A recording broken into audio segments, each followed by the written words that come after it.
This is Aaron Rice, the founder and CEO of Concierge, and your host for Maryland Climate Tech 2026. I'm very excited.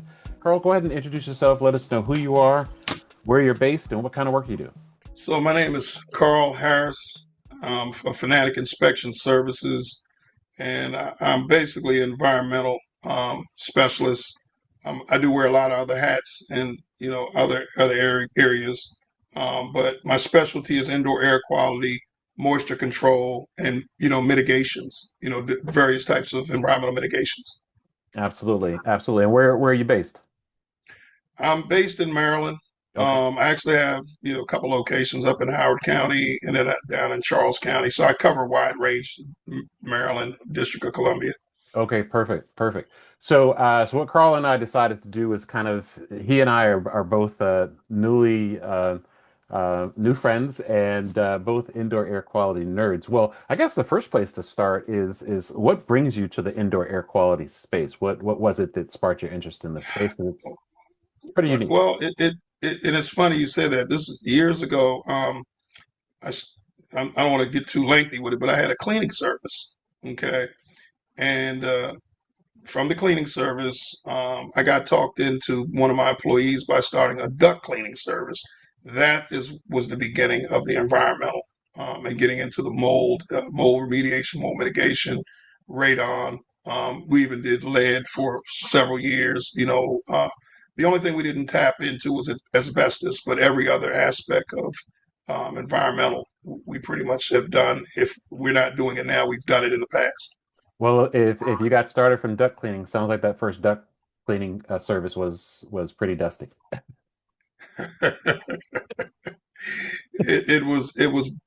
I learned a lot though from the duct cleaning industry. What I learned, well, I left out some things with the cleaning service. Also, I cleaned carpets, right? So all this stuff falls into your air quality, right? Yeah, yeah. To where a lot of this stuff, when it was designed, they never thought about cleaning. Mm, So when they created ducts, they didn't think that you had to clean the interior of the ducts, the coils, the blower motor, hmm right? hmm hmm Carpet, they didn't consider when you open the door, everything from outdoors makes it indoors and lands on the carpet. That's right. So now you got to clean the carpet. So basically, um, I can kind of simplify this, right? Have you ever sat in your home, right, Aaron, hmm and you're sitting there looking at the window and you see this beam of light coming through, And all but you the see all these little dust particles floating, Oh yeah. right? Oh yeah. Well, imagine what you can't see. Mm. That's what you can see. But imagine what you can't see, right? And that's what that Smell or taste. okay, smell or taste. Right. That's what you're breathing, Right. right? So you're breathing what you can see, but you're also breathing what you can't see. That's right. That's right. Well, I'll tell you, the way I came to the space, and I tell the story as often as I possibly can. I was reading a book by Dr. Joseph Allen from Harvard called The Healthy Buildings Book. Have you read that book yet? No, I haven't, but Oh I man. will. Okay. When we I'm, see I'm each other, jotting this. I'm jotting this down. I've got a few copies. So when we see each other, I'll make sure I'll give you a copy if you don't get one first. But it's called Healthy Okay. Buildings. And I'm reading the book, and this was during COVID, and it talked about how radon gas emits from granite countertops. And I was like, oh my gosh, my wife and I, we just renovated our home here in Randallstown, Maryland, and we put in granite countertops. So I got one of these air quality monitors, the AirThings air quality monitor that monitors for radon. And lo and behold, we found that we had radon in the home. It wasn't necessarily from the granite countertops, but it was because here in Randallstown we are very close to granite quarries.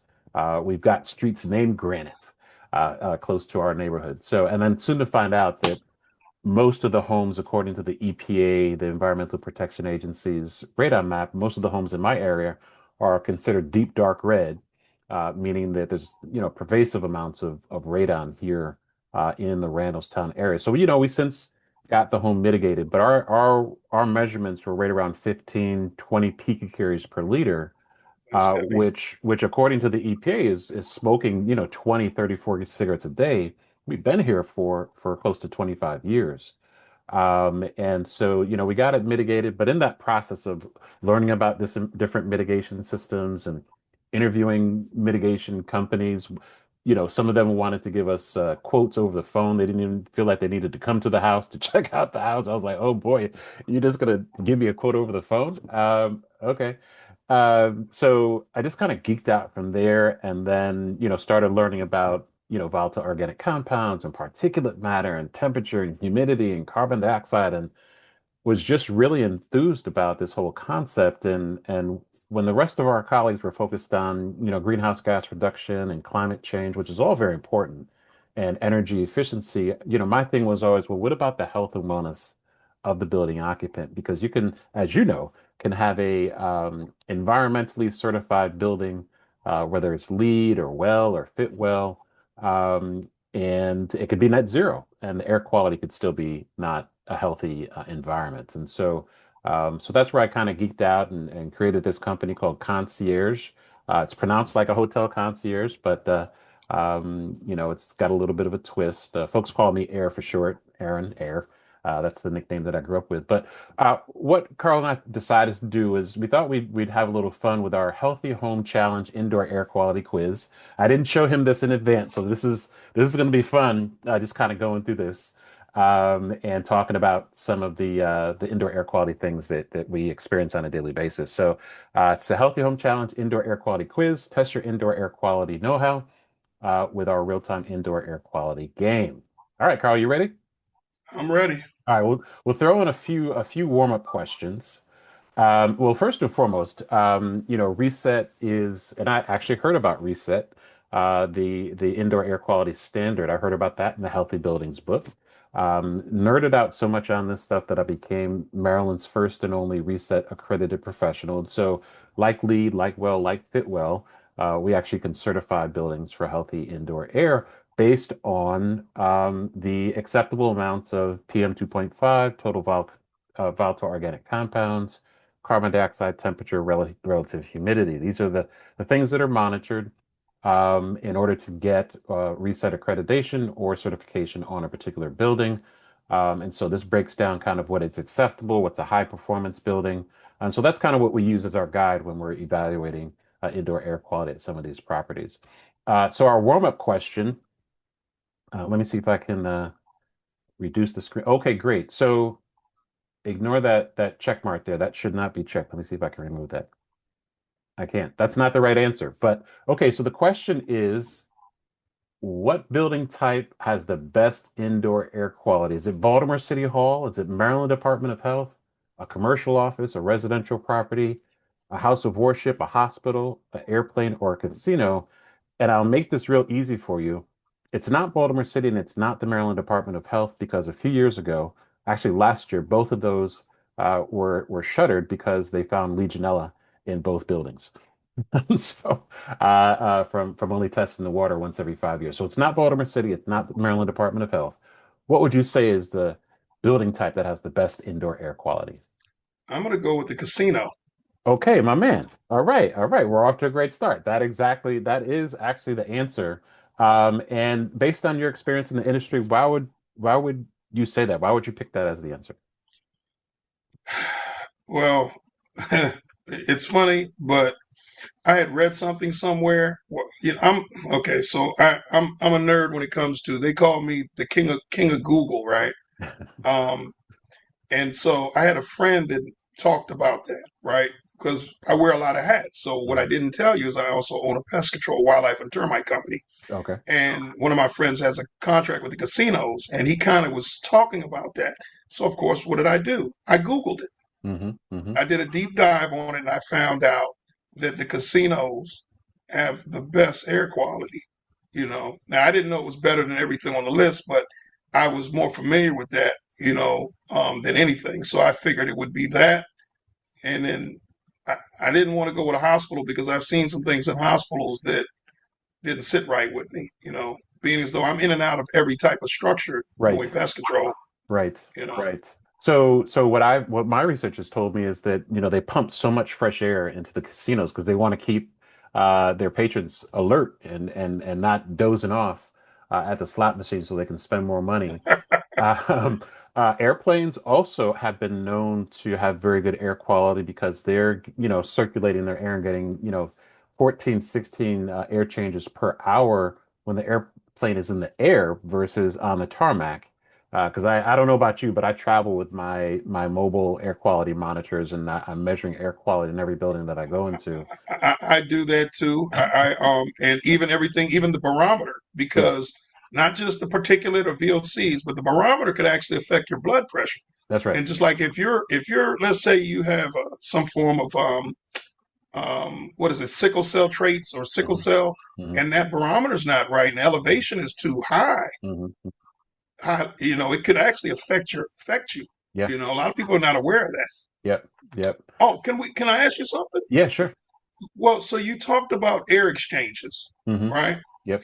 And a lot of people who may be listening to this may not really know the importance of an air exchange. Break it down. You want me? Okay, I'm gonna do it, and I'm gonna do it to where anyone can comprehend this. Right? I'm gonna simplify it. Let me Okay. start off with this. You have this nostril for this lung. You have this nostril for this lung. Right? Hmm. Okay.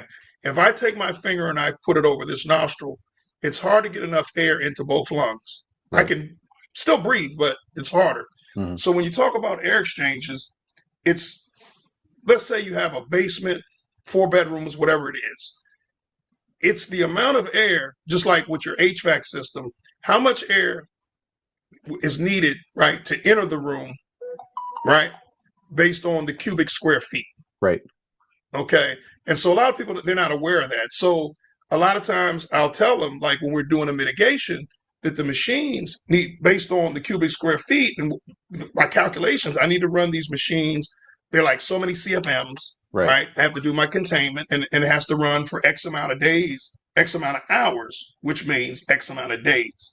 CFM is So, cubic feet per minute, yep, right? cubic feet per minute. Okay. So they need to understand the importance of air exchanges. And so I don't know if we got time for this, but in a lot of residential homes, when the houses are first built, the basements are unfinished.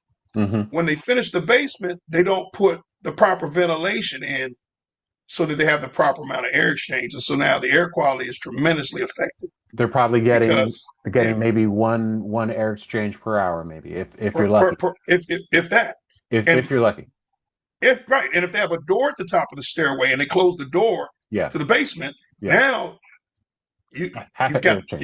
yeah, So yeah, and most schools are designed, from what I understand, designed to get maybe three air changes per hour. But post COVID, the CDC and ASHRAE are now, following folks like a Joe Allen, who's recommending 4 to 6 air changes per hour for a healthy indoor environment. So I agree that's air changes per hour is very important in that regard. And so hospitals are also my research is also because so when we talk about COVID, I don't know that we heard about any, you may have, I don't know that we heard about any cases of people contracting COVID on an airplane because of the air changes. And then the hospital as well have very high air exchange rates as well. My challenge in hospitals, at least the few that I've been into, is the humidity. I've measured humidity, 12%, 15%, which, influenza and COVID thrive in those low humidity environments. So that was been my challenge with hospitals is the low humidity. You've mentioned that you found some challenges in hospitals. What have you experienced? well, like to me, in some of the hospitals that I've been in, um, to me the ventilation, ventilation was a big issue Hmm. Hmm. in the hospitals. Hmm. Um, so I think that they could be in some cases ventilated better. Now they Yeah. have certain rooms that are excellent, but Right. I'm saying the overall, no. Overall, yeah, got it. Got it. Okay, well, let's move on to we're still in the warm-up phase. We haven't even gotten to we're still in the warm-up phase. Okay, so the person who designs and builds your home has a greater impact on your health than your doctor. True or false? True. True, that is correct. All right. Warm-up question number three. We're just, like I said, in the warm-up phase. A home that is designed and engineered to the Department of Environment Zero Energy Ready standard is also considered to be a healthy home. True or false? I'm gonna say true. Okay, okay. So I'm going to say false on that one. Okay. Because if we don't validate, we don't know what we got, right? If we don't measure, we don't know what we got. And the reason, so there's a certain builder out there. I may disclose who they are in this presentation or not. I'm not sure if it's going to be in the slide, but they build to the zero energy ready standard, which means for those that don't know, that means that the building has Energy Star certification. It's got, Indoor Air Plus certification. It's got, Water Sense certification. So these are, deemed to be healthy, smart, high performance buildings. They all have energy recovery ventilators that are pumping fresh air into the home. But unless you validate that it's actually performing the way it's designed to perform, you don't know what you got. And so, Peter Drucker has been known to say if you don't measure it, you can't manage it, right? If you can't measure it, you can't manage it. So, okay, here it is. Sorry, Beezer. But yeah, so this was a community in Baltimore County.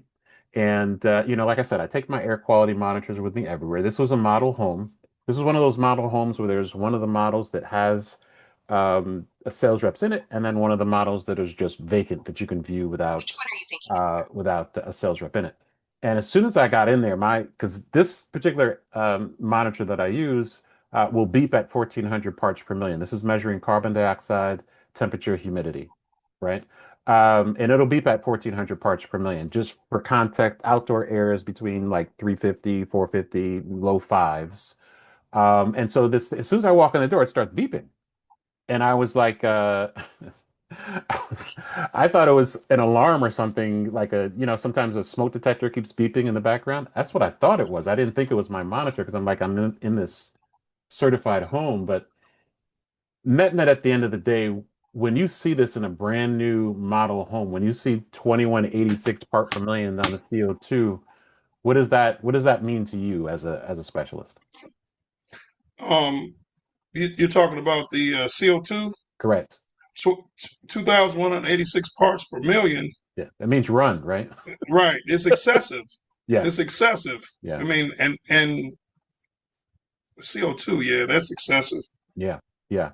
And so, so this again is a Department of Environment, zero energy ready home. Okay, so let's go on. Let's start with our questions here.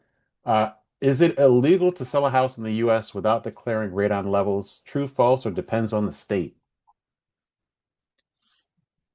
Depends. Well, that depends. You said, is it illegal? Yeah, is it I'm illegal to gonna sell say a that house? depends on this. That depends on the state. That is the correct answer. Yeah, allow you sounds like you wanted to elaborate on that. No, no, no, no, no. Okay, I okay. mean, I just was, I was deflecting because I thought about it, and I thought about it when you said the U.S. versus the state. Right. I Right. had to think broad. Right. Yeah. And so have you heard about other counties in the country aside from Montgomery County here in Maryland that have such an aggressive climate law? Um, I would say what's West Coast California seems to have a lot of different laws. I'm not familiar with all of what they have, but Sure, sure, sure. I've seen a lot of it because like I used to order equipment from Hmm. California when I was doing the duct cleaning, Hmm. and yeah, All right, so second question. How do you know if your home has high levels of radon? You can smell it, you can test for it, or you feel sick. you could test for it. That's right. That's right. Okay, right. Because radon, we can't see it, smell it, or taste it, right? Kills 58 people a day in the US. Can't see it, number smell it, or two taste it. leading number two leading cause of lung cancer. Absolutely, folks. If you have not tested your home for radon, please get it measured, get it tested. It's very important, especially here in Maryland. And I don't know what your experience is, but I've never measured a property, any property type that has ever had zero levels of radon here in Maryland. No, the lowest I've ever done.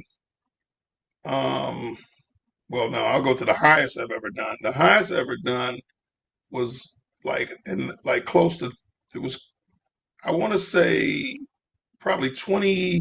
6.4. Okay. Yeah, that was the I highest.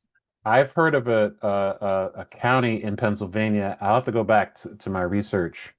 That came in above 12,000 peak curies per liter.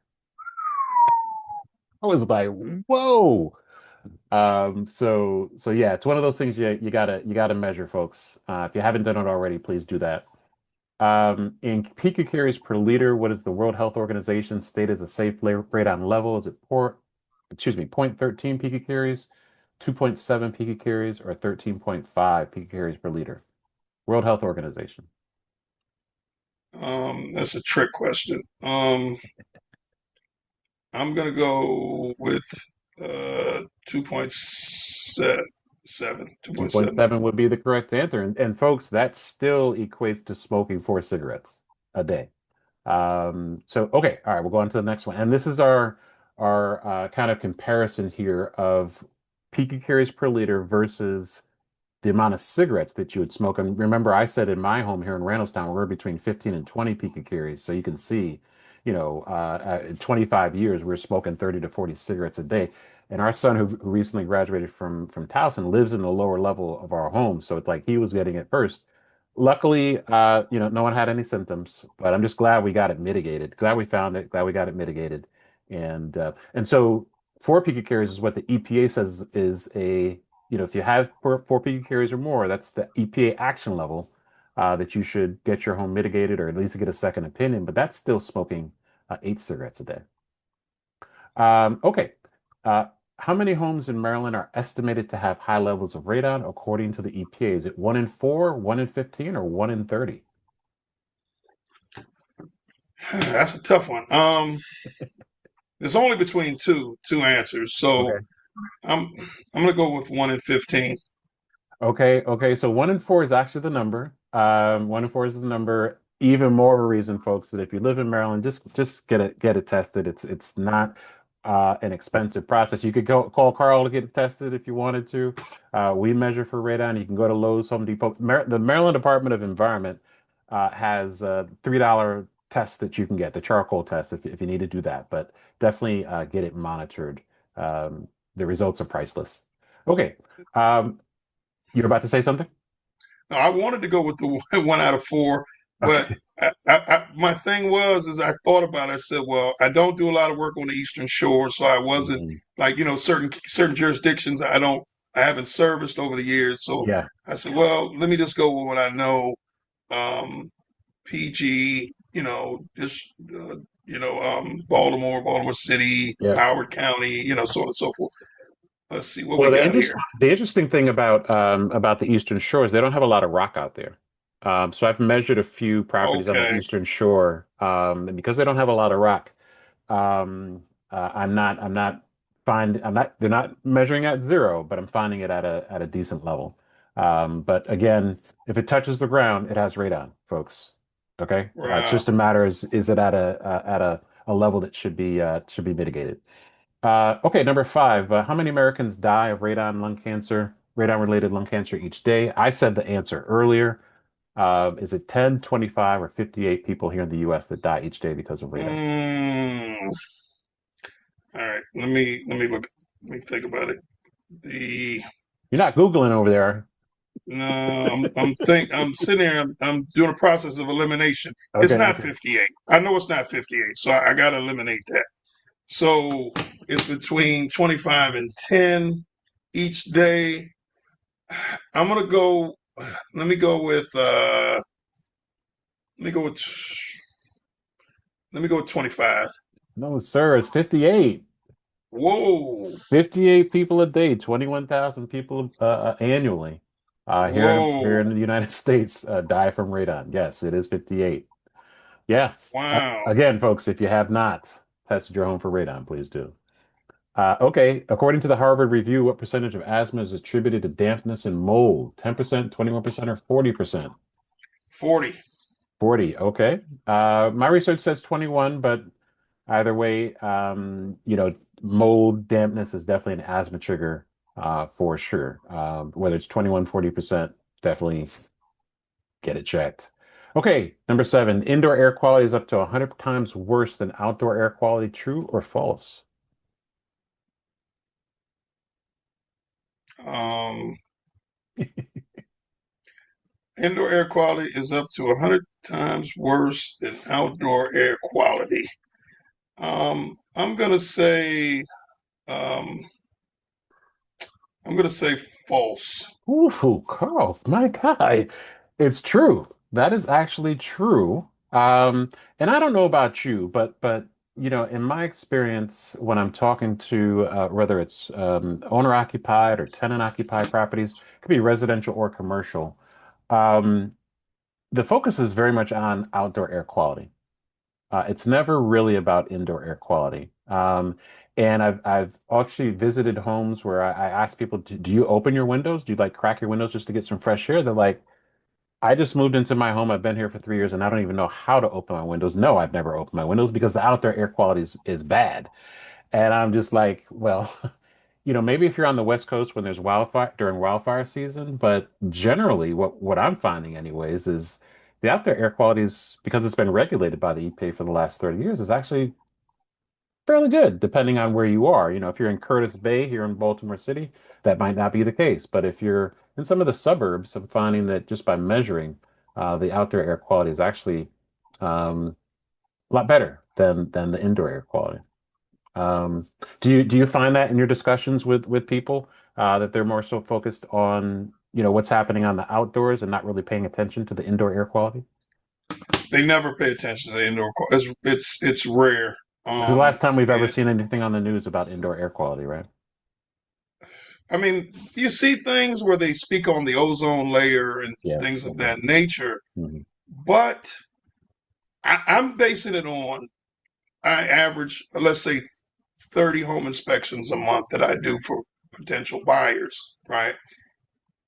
I can tell you for sure, I don't average a mold inspection on a purchase Hmm. or air quality test maybe once every one or two every quarter. Mm. And you're talking about 120 homes. Yeah. They're not testing. Now, you get the majority of them are testing for radon. Hmm. Hmm. Okay, that if they do anything beyond the normal home inspection, they do not do the mold. The only time I'm getting mold, a lot of the mold stuff is when the basements are wet or they smell an odor. Yeah, Um, the interesting thing, I've been a real estate practitioner for 25 years, and um, you know, you're as a licensed practitioner, you know about radon, but until you start testing the things in your own home, you think you know, but you don't really know, right? And a lot of times when you hear radon, mold, and all these other things, as in a real estate transaction, sometimes it can be perceived more of a nuisance, something that's going to hold up the deal, right. as opposed to people really realizing that, if you have respiratory issues, these are the things that you really need to check, especially on a purchase, because you may be able to negotiate that the buyer, excuse me, the seller actually mitigate these things prior to you moving in. So That no, that what you said is huge. And it's unfortunate because they waive the radon, they waive the mold. yeah. Um, and you got to think the average home in Maryland is how you're a realtor, so you would know. Yeah. I mean, you're talking, 50% of the homes built before 1970. yeah, Yeah. and so a lot of the clients go on what they see, Right. and you can't see it. Like a Mm-mm. lot of times, I can't Smell tell it, you how smell it, many or taste homes it. can't right, and I do a air quality test. Particulate count is high, Hmm. VOC levels are high. Hmm. The mold spore count, you've got high levels of Stachybotrys, Hmm. Cladosporium. You know what I'm saying? You've got a lot of different mold spores Yeah. that are elevated, Yeah. right? Elevated. And there's dead spots, Hmm. right? In let's say it's a basement, because most of the time we're talking about basements a lot of the times Yeah. that have the issue. Um, and they they just they just gloss over it, Yeah. right? And they think Um, when you make the recommendation, they just think you're trying to supersize them. they do, and every time if I see stains on the back of the base of the doors, Telltale signs, right? baseboards, I'm recommending that they get an air quality test. Now, what I'm they good. choose to I'm good. do, yeah, Yeah. So are you noticing a difference, pre-COVID versus post-COVID? Are people a little bit more attuned to indoor air quality, or is it not? Have we forgotten that COVID was a air quality issue? I, I I'm going to say the state of Maryland because I speak for the state of Maryland. Yeah. My thing is we've forgotten Mm. because the fact that we're not doing these air quality tests when we're buying, assuming someone else's property, Yeah. right? Yeah. 50, 100 years old. Yeah. And we don't, forced air duct systems, Right. right? I'm more concerned, like a lot of times with the mechanical forced air systems, Hmm. and nothing. Systems never been clean, ductwork's never been clean, coils never been clean, blower motors never been clean. And when I used to do that type of work, I used to run cameras Mm. So people through can the see. ductwork. Right. You'd be shocked at what you see inside the ductwork. Well, so that's the interesting thing, especially here in Baltimore, because Baltimore City has more historic architecture than New York and DC combined, right? More Right. historic architecture than anywhere in the country. So you're talking about, 100, 150-year-old plus homes that you don't know what's going on. But then we also showed at the beginning of our conversation, even brand new construction that has all the environmental certifications. They're still not validating that these certifications. And you and I both know that these builders, developers, whether it's residential or commercial, pay a premium for some of these certifications, or at least to get their building constructed in a way to be able to meet some of these requirements. So it is a thing, folks. All right. On average, how much of our lifetime is spent indoors? How much lifetime do we spend indoors? 30%, 60%, or 90%? I'm going to say 90%. 90% is the right answer, folks. And Carl, have you calculated your indoor age recently? No, I haven't. Okay. So, so here's an interesting task is to multiply your age times zero point 0.9, and that'll tell you your indoor age. Let me do My that. my indoor age is 50.4, and that basically means that out of the 56 years that I've been on this earth, 50.4 of those years have been spent indoors. A train, Mm-mm-mm. plane, hotel room, right? Classroom. So yeah. What's your indoor age? You said times point 0.9, Yep. 53.1. That's how many years you've lived indoors, my friend. All right. Okay, question number 9. On average, how much time is cut from the average person's life expectancy due to air pollution? Oh, that's a good question there. Nine Oh, months, 2 years, or 4 years? that's a I think the better question would have been how much time is added to your life by being in a healthy building. That's probably the question that I should have asked. But as it stands, on average, how much time is cut from the average person's life due to uh, air pollution? 9 months, wow. 2 years, or four Oh, years? I got to go with 4 years. The answer is actually 2 years, but yeah, Okay. yeah, air pollution is definitely, like I said, we're talking about things you can't see, smell, or taste, folks. Okay, question number 10. Uh, if my home is the number one determinant of human health, how do I protect myself from unhealthy outdoor air due to wildfire smoke? And or the answers are stay indoors as much as possible. Keep the doors and windows closed. If you have a central air conditioning unit, set it to recirculate air if possible. Make sure the furnace and air conditioner filters are clean. Install a high efficiency filter, MERV 13 or higher, to increase air filtration. If your HVAC system will take a higher MERV rated filter, use air purifiers to improve indoor air quality. Use real-time indoor air quality monitors to validate healthy air quality levels, or all of the above. All of the above. All of the above, absolutely. Anything on this list that you want to comment on, something that stands out to you? Well, no, not really. Okay. No, it's a lot of that stuff. I was very familiar with. That's why I kind of knew the answer. Right. Yep, You yep, know, yep. Okay. Okay, according to the World Health Organization, how many people die prematurely each year from diseases caused by household air pollution? 500,000, 1 million, or 3 million? And this is in the world. oh, in the world. Okay. Yep. All right. I'm gonna go with 3 million. 3 million is the correct answer. All right, question number 13. If you could monitor and measure one thing at your home, what would it be? Energy and utility savings, greenhouse gas reduction, carbon reduction, real-time indoor air quality, renewable energy and battery storage, EV charging, water and waste reduction, or recycling. If you could measure one thing, what would it be in your home? Come on, Carl. Real time indoor air quality. Yes, sir. Okay. I was like, don't lose me, man. All right. So, if you were considering purchasing a new home and you could only measure one thing, what would it be?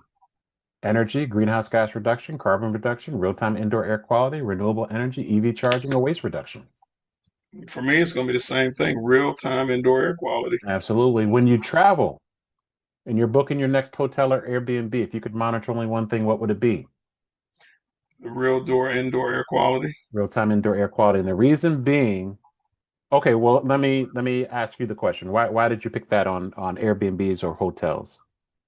Well, it's the same thing I talked about with people buying properties that other people have occupied. Mm, I mean, and in an Airbnb, no, nothing's been done. mm, And you're probably going to laugh at me, Aaron, but remember, I wear a lot of hats, right? right. When I go to any hotel, I don't care if it's 5-star Airbnb, any of that stuff, Mhm. I carry one of those. I don't know if you're familiar with the Atmo tube. Oh yeah. Yep. I got Okay, plenty of Abdul's one of I've our got presenters about this year. right, and I got about 10 of those, and I clip it to my, you know, To your belt. my pants. Yep. And so what happens is when I go in there, I'm checking that, but I have a, a, a so it detects like pest, right? It is a carbon dioxide based detector, but it's called a TDS2. They Yep. don't even make these anymore. The company went out of business during COVID. Mm, And I'm checking, because remember, people don't really know this, but you talked about something about carbon dioxide when we were talking earlier. right. But what a lot of people are not aware of, that insects let out carbon dioxide. Mm, The So let me just say this. So let's take a bed bug. They mm. let out carbon dioxide. So I use this detector to detect whether the beds are sound. There's no bed bugs. Um, also just off the subject, termites let out more carbon dioxide than any human or pretty much anything. Wow. Didn't know that. And so, right, so we use the carbon dioxide to detect bed bugs when you can't see them. I mean, no, termites, I'm sorry, when you can't see them, or bed bugs. But bed Uh-huh. bugs, not as much as termites. Termites are greater. Okay. Okay. You're freaking me out here. So when I go to a hotel and it's reading high CO2, it might not necessarily be the air. It could be bed bugs or termites, is what you're saying? Yes, Oh no. Oh no. yes. Okay, okay. So you've heard of Cancer Alley before? No. Okay, that's the nickname for New Orleans Wow. because of all the refineries and factories that they have up and down the Mississippi between New Orleans and Baton Rouge. And it used to be sugarcane plantations back in the 1800s, but now it's refining factories. It's called Cancer Alley. That's because a lot of people from our community are dying because of different cancers based on air quality. And so I went to New Orleans in March for another project that I was working on, and I had an opportunity to get a hotel room that actually had an air purifier. So I was willing to pay a premium for a hotel room with an air purifier. I was like, this has got to be great, right? I And I will say that I don't know about, do you get to New Orleans often? haven't been to New Orleans in 20 years. Okay, the next time you go, when you land on the tarmac and your throats just starts like, oh God, did I get sick on the flight? No, no, no. it's the air quality. You're going to notice the difference as soon as you land. Your body will feel it. But anyway, so I checked into this hotel, it's the Pavilion, and I paid a premium for it because it was a pure certified room, meaning they'd gone in and kind of deep cleaned it and they had an air purifier. And I was like, I'm gonna be good. But you and I both know, and here's my Atmo tube right here. That's what we're talking about. You and I both know that unless you measure it, you don't know what you got. And so True. this is, the carbon dioxide and the particulate matter was just off the chain right at the air purifier. And even when I walked in the room, it just, because New Orleans is a very humid environment, even in April when I went, it just smelled very kind of moldy, misty, mildewy. It smelled damp in the room, and so that was a certified pure hotel room. This was the Aloft in my hometown of Syracuse, New York, a newer property on the waterfront. Anybody who knows about Syracuse, New York, when you say waterfront in Syracuse, New York, is scratching their head like, what? This is not like the Baltimore waterfront. This is like a inlet, a creek. It's not, but that's what it's called. That's what it's called. It's called the waterfront aloft. And so, like I said, I take these with me everywhere. I thought it was air quality. You've alerted me that now this might be measuring these carbon dioxide levels might be measuring termites and bed bugs. But um, we were lucky in this hotel room because most hotel rooms you can't open the windows. We were lucky in this particular hotel room that we could open the windows, and whenever I'm in a hotel room, I'm always cracking the window. If you've ever been to a hotel room, I don't know if you'll validate this, but I never get a good night's sleep at a hotel room. What? Oh, I get some of the best sleep Really? ever. I found that when maybe it's because when I measure the carbon dioxide and it's above, a healthy level, it does something to my brain. I don't get a night's sleep. So this was carbon dioxide reading the night before, and then I opened the windows the next morning, and then just because I opened the windows, we got down to a very healthy level of 552 parts per million, which is a healthy level. Now the humidity was 89%. That's not great. That's a good indication of mold and mildew, and dust mites love a high humidity as well. Okay, just a few more questions as we close out. Outdoor air quality has been heavily regulated by the EPA since 1970. Is that true or false? I mentioned this a little earlier. I'm gonna say indoor air quality recommended since 1970. I'm gonna say false. That actually would be true. Would be true. Outdoor Okay. air quality heavily regulated. Uh, Okay. you're thinking You know indoor. what? You're I was thinking thinking indoor. indoor. Yeah, yeah, yeah, yeah, yeah. Okay, so we're on the same page there. No, it's true. It's true. That is true. That is true. Yep. Okay, so this leads to the next question. There is no federal indoor air quality policy, standard, regulation, law, or mandate to eliminate the harmful effects of radon gas or asthma triggers from our homes. True or false? That's false.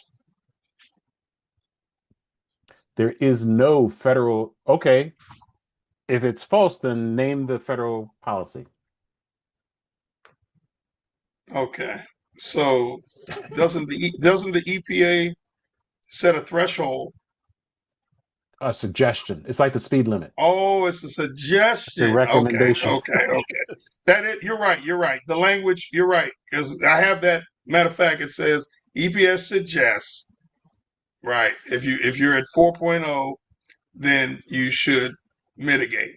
Right. EPA, It's a suggestion. CDC, these are all recommendations. And you know what? I should have known. I should have known that, Aaron, because I've been in court over these things, right? Mm. And I had a judge tell me that he wouldn't rule on it because of that.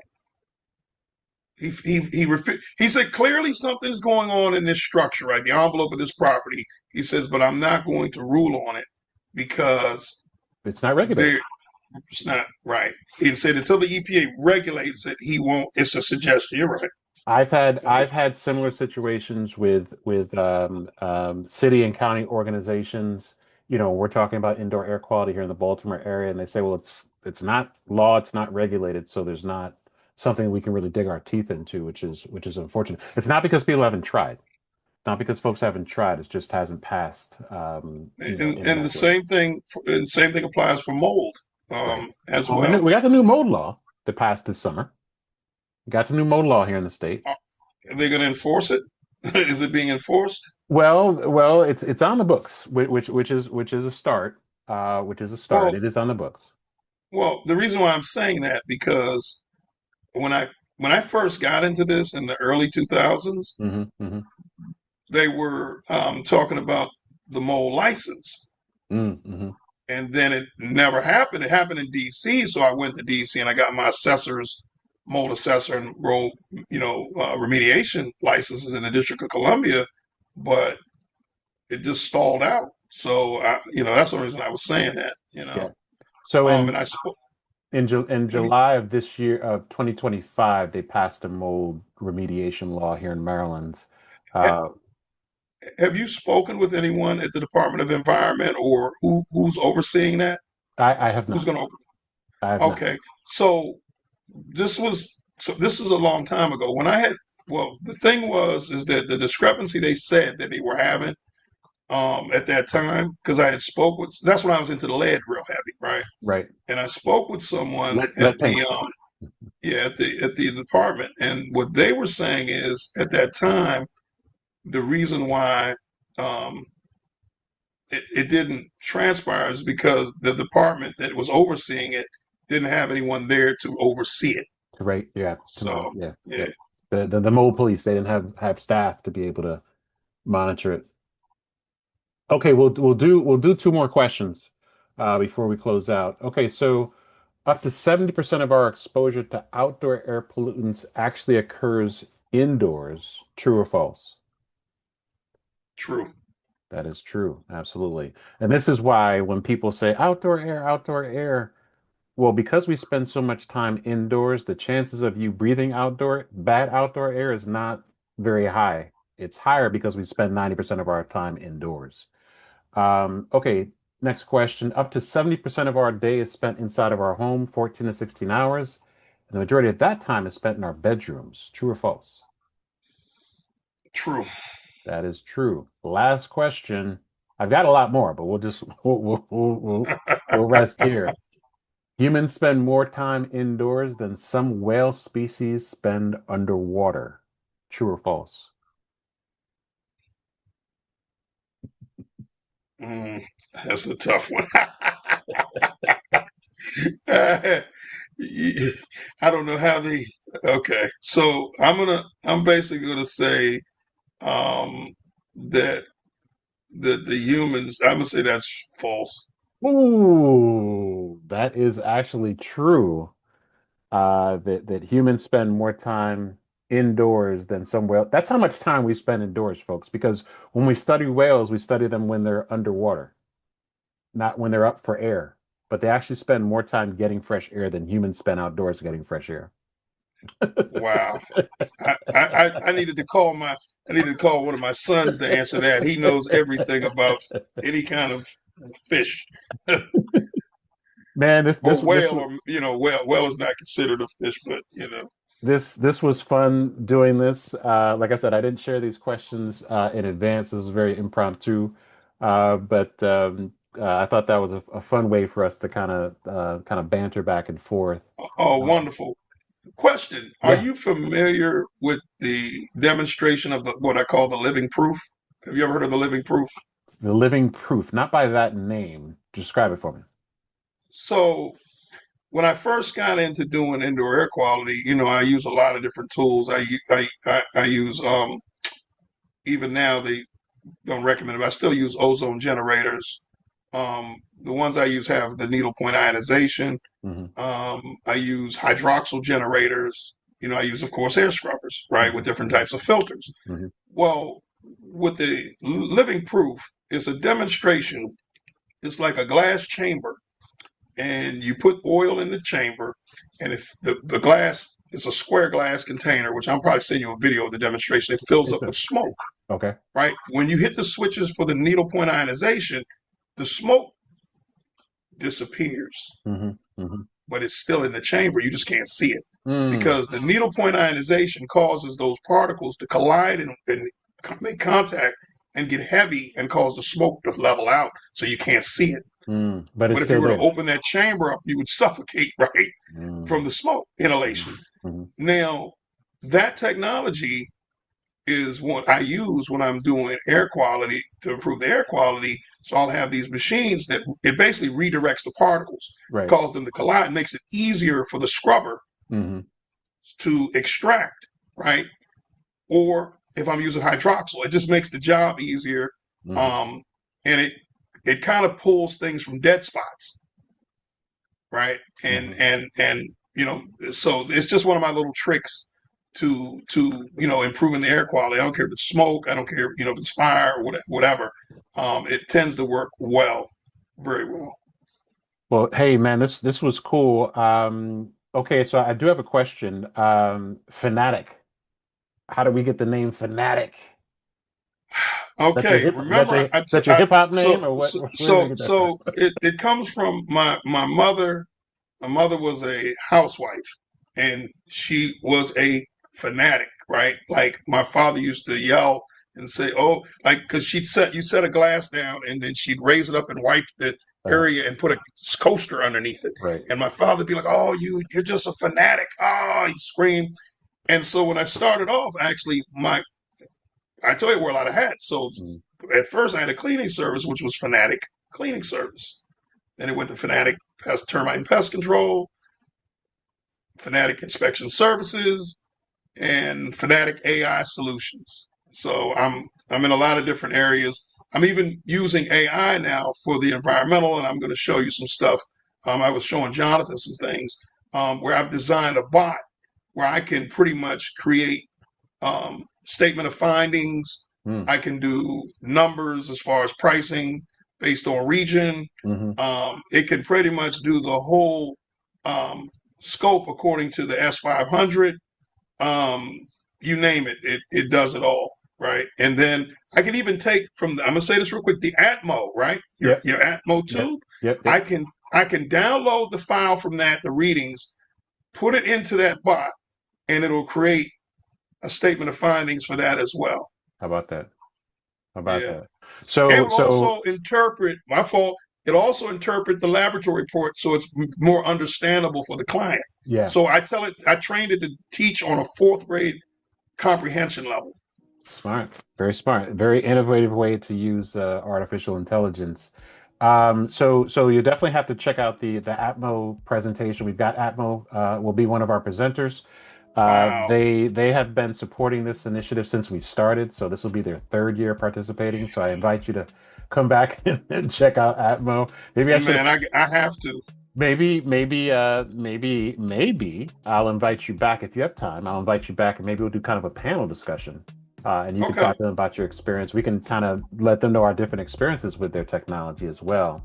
Okay. So I'll send out a separate invite if you're interested in that. But hey, Carl, how do people get in contact with you if they want to hire you for your services or just engage you a It's little bit more? well, there's a couple of ways. First of all, Make it easy if you for them. go anywhere on the internet and you punch you punch Carl Harris, Fanatic, Fanatic Inspector, Fanatic anything, right? Fanatic services, I'm going to come up all over the internet. Okay. I'm going to come up all over the internet. But you can find me at basically fanaticinspections.com.